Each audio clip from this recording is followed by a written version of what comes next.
Jumbo, and welcome back to Nate Travels. Today we're going to be looking a little bit more at the coffee, and this episode is particularly going to review a little bit of waking up in the hostel, going to see the Monteruni Waterfall just near the village, actually just maybe 20 minutes of hiking. And if you missed that, go ahead and check it out. I just posted that before this one. First, we're going to be looking at the information side of coffee production. He's going to overview a little bit about what each bean looks like and how they harvest it. And then in the next episode, we're going to be looking at how they make it. So make sure after tuning into this episode, you'll go and check out the next one, which is going to actually walk through step by step, taking it through the Bentol machine, which is the grinder. Then they go through the mortar and pestle to get rid of some of the extra skin layers, and then into the roasting and enjoying part. So let's get into it.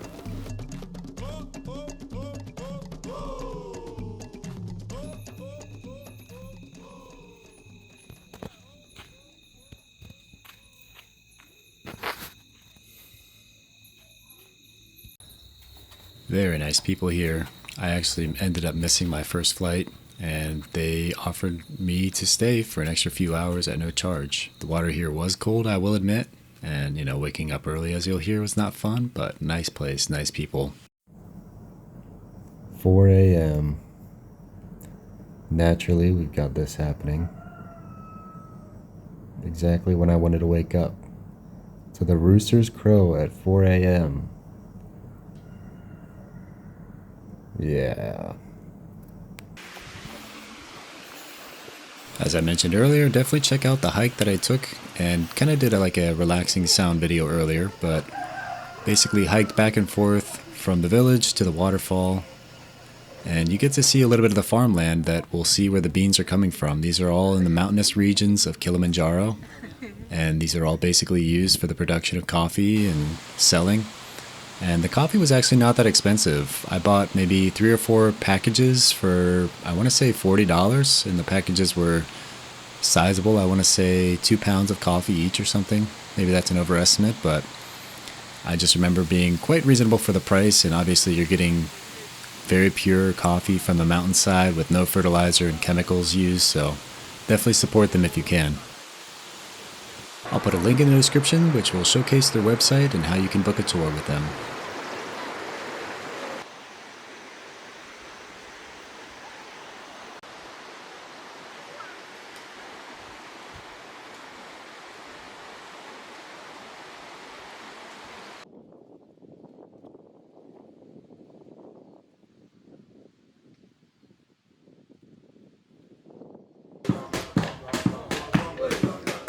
Going to start lunch very coffee. Okay. Sorry. It's okay. Pole. So I can start now. Yeah. So it's my pleasure to welcome here to my home village, Monteruni, and this is Chagaland. And Monteruni has a meaning, Monteruni because of the people. The first person who was living here, he was called Materu. Materu is for our sons. Like myself, I'm Stephen Herman Materu. So from the Materu, they just adding NI, they form their own village Materu. And the people who live here, our tribe is Chaga. We are Chaga people. We speak Kichaga, this is our tribe language. And all over in Tanzania, we have almost 120 tribes. Each tribe is their tribe's languages. Among those tribal languages, they are quite different between each other. So the medium of communication, in order we can understand each other, we have this our national language, Swahili. Not only in Tanzania we speak Swahili, also in East African countries like Kenya, Uganda, Rwanda, Congo, also we speak Swahili. The difference is accent and dialect, but by using Swahili we can understand. Okay. Yes. So as we are Chagan people, we are small farmers. Yeah. We grow coffee, and coffee, this is our main cash crop for selling. But because we are also coffee holics, we love coffee, we don't sell all the coffee. Some we sell, some we keep at our homes for drinking. Sure. Also we grow different kinds of bananas. In bananas we have 12 species of bananas, but we have 3 kinds of bananas. We have the green one for cooking, we have the sweet one, small one, just like a fruit, and also we have another kinds of banana for brewing banana beer, banana wine, banana schnapp, banana vodka. We grow different kind of fruits like avocados, passion, oranges, mangoes, a lot of things we can grow here because this soil we have here, volcanic soil from the Mount Kilimanjaro. So the soil is much fertile. We can grow a lot of things. Yes? So, because we are to learn about coffee, not too much blah blah, now let's talk about coffee. Sure. So for the coffee, all over in the world, we have two main types of the coffee, which is Arabica coffee, and then we have another type of coffee, Robusta coffee. But we have other species, but they are not common. You know the coffee luwak from Bali, Indonesia? The cat they eat, they give poop. Oh, really? Expensive coffee in the world. Oh, I didn't But know we that. don't have it here Yeah. in Indonesia. Okay. Yes. So Arabica and Robusta, they are common. But here now we are in a high elevation, almost 1,600 meters above the sea level. Here we have only one type of coffee, Arabica coffee. Because this Arabica coffee need to grow in high elevation, especially under the slopes of the mountains. So for this Arabica coffee, we can call it like a mountain coffee. For the Robusta coffee, grows a little bit in low elevation. Here in Tanzania mainland also we have one of our regions called the Kagera. The region is near to the Lake Victoria in a place called Bukoba. There they grow Robusta. Also in Zanzibar they grow Robusta coffee. Arabica Robusta not originated from Tanzania. They were imported from two different continents. Arabica coffee at the first time they were discovered by Arabs at Yemen, then become popular at Ethiopia. One of the region is called the Kefir. That's why also people they name this coffee because of the Kefir place. Robusta coffee from Southern America, Costa Rica. We have also different ways how we can differentiate Arabica coffee and Robusta. In terms of altitude, Arabica grows in high altitude, Robusta in low altitude. By caffeine, Arabica contains less caffeine, Robusta much caffeine. In Arabica, 1.5 up to 1.7% of the caffeine, while Robusta 2.5-2.7% of the caffeine. So you can see Robusta is much stronger than Arabica. Also by looking at the shape of the coffee trees, how they grow. Arabica coffee trees grow shorter, grows wide just like a bush. I hope on the way you already seen the coffee tree. Show them. So Arabica coffee tree grows shorter, grows wide. Robusta coffee trees, they grow taller and they grow thin. Also by looking coffee cherries, because normal coffee has 3 layers like the skin of the coffee. In Arabica coffee, and we harvest them when they look in reddish in color. When you take out the first skin of the coffee, which will be looking reddish in color, in Arabica coffee you will find 2 cherries and they're like twins. And people they believe sometimes if you are lucky, you will find 2 cherries, 3 cherries. But I don't believe it is true. So we harvest them when they look in red like this.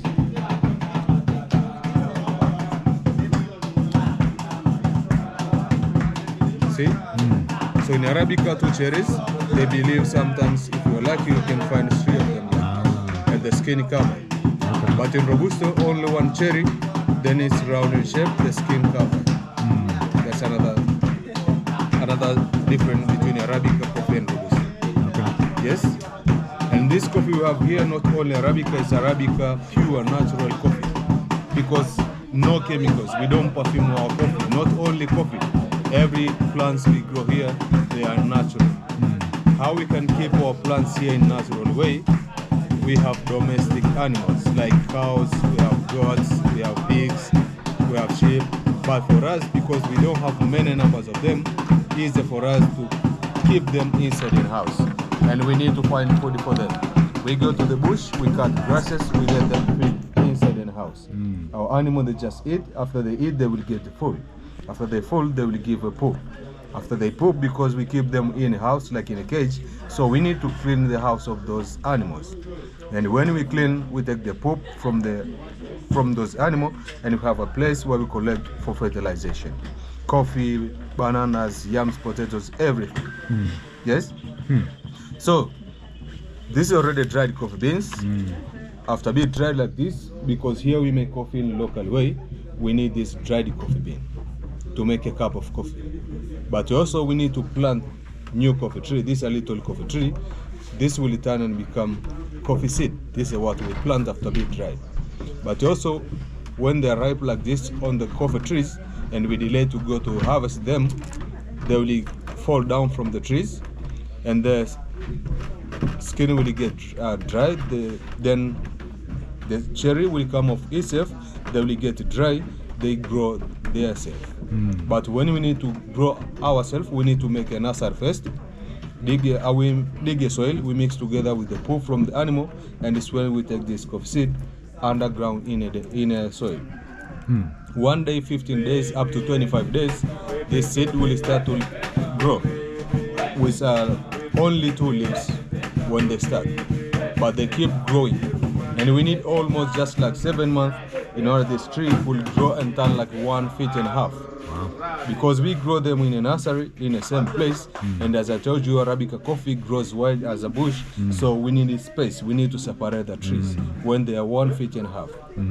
We dig a hole, put also a poop from the animal. From one coffee tree to the another one, we need almost just like 4 meters away, because Arabica grows wide. We take a poop, we put there in a hole, and it's when we take the tree and we plant. After then also we need time. Almost just like 2 years enough, tree mature, and they will make flowers. This is not real coffee flower, because here coffee trees, they make flowers January, February, March will be flowering season. Right. Then coffee flowers, they will fall down from the trees, and it's when the coffee trees, they will start to make green beans. But when they start, they're very, very tiny, very small. So March up to August, growing time. And because we don't use chemicals, so they grow slowly, also changing color. Our coffee will change in color from green, a little bit yellowish in color, then in August they turn to red. So we start to harvest our coffee from August.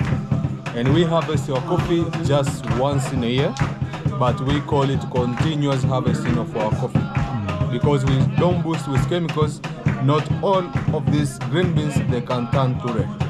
So here every family, they have their own land where we grow coffee, bananas, and everything.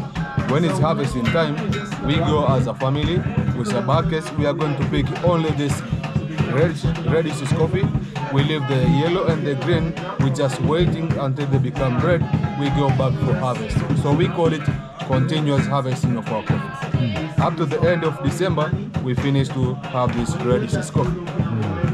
And we come back for the flowering season for the next year. Yes? Normally coffee has 3 skins. The first skin will be this reddish. We have our local tools for removing the skins of the coffee. For the first tool for removing this reddish skin of the coffee is outside there, and it's hand pulp machine. We call it a Bental machine. Our Bental machine we put up like here, and at the bottom we put a bucket with water to carry the coffee cherries. The machine will separate the skin of the coffee, will be at the back side of the machine, and the coffee cherries will come, because the machine has 2 holes at the front side and has a roll. The machine has a container where we put the reddish coffee in. We add a little bit of water, just like a lubricant, in order the machine will be rolled easily. When we roll the machine, coffee cherries, they will come with 2 holes, drop in a water. When they drop in the water, and it's when we can know the good coffee in the body, because also we have a disease called this CBD, coffee berries disease. When they drop in the water, good coffee directly sink in the water, bad coffee, because of the less density, get the float. So the float one is bad, we take them, mix together with this skin of the coffee, and we need to throw back to the farm for fertilization again. And when we take out this first skin, you try to touch the cherries, they will be very slimy. Wow. You see? Yeah. So because of this sliming, we needed to soak fermentation in a water for 2 days or 3 days. Then we need to wash with clear water, and we need to dry through the sunlight almost for 1 month, but not every day, because we are in a rainforest. So weather here is unpredictable. Sometimes it's sunny, sometimes it's clouded, sometimes it's rain. So when it's sunny is when we take coffee outside for drying. Almost 1 month, we get the dried coffee. After being dried like this, now we need to make a cup of coffee. We need to remove the second skin of the coffee. See? So here we get the second skin. And we can't do to remove the second skin of the coffee like this, because for the one we need for making cup of coffee, we need many of these. So we have another second tool called mortar and stick pistol. We are going to put the dried coffee in a mortar and we pound with the stick. The skin comes off itself.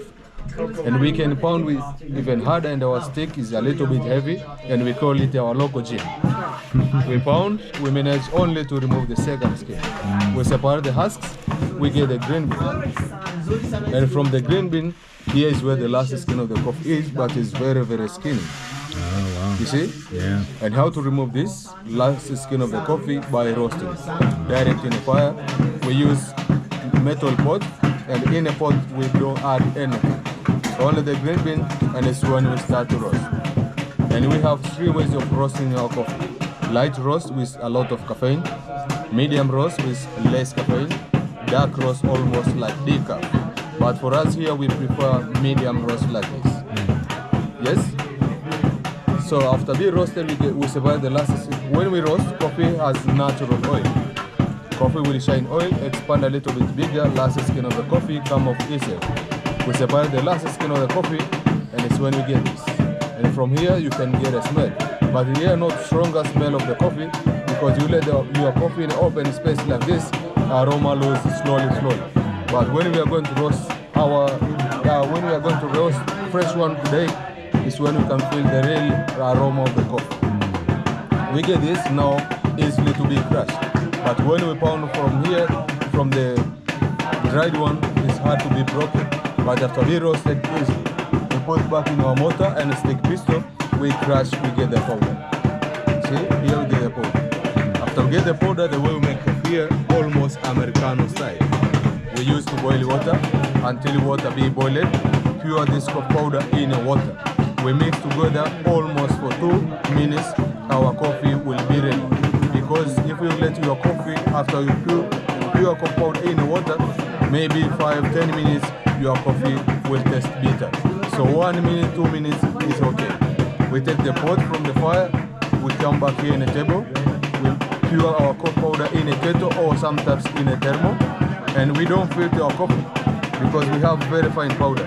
So we will get the grounds at the bottom of the for the pot, and some of the grounds will be in the cups. After pour in a kettle, we pour also in a cups, and then we drink, we say coffee time. So after all this blah blah, now we need a cup of coffee here. And how we can get this cup of coffee? We need to walk. We need to go outside, let's see all the machines, how they work. And then we go to boil, we come back here and we drink. Okay. You have any question before now we go? I'm good. Sounds Perfect. good. Yeah, thank Let's you. go see those machines. Sounds good. Thank you.